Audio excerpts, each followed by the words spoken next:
Habang nagmamature ang pananaw sa buhay, ay nagkakaroon ng self-realization na ayaw mo na ng magulong mundo.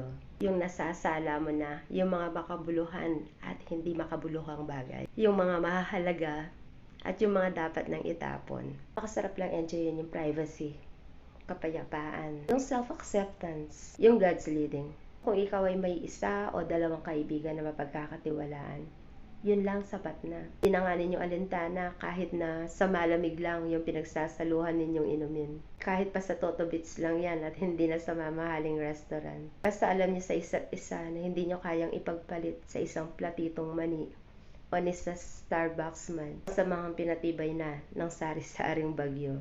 Kahit pa dumating ang panahong distansya na ang layo nyo sa isa't isa. Having a real friend with the same mindset as you will surely last forever. As genuine friend is a gift from God. Di yung kaibigang kapag bagyo wala siya, pero kapag maaliwalas ang panahon, nabubuhay, nagpapakita.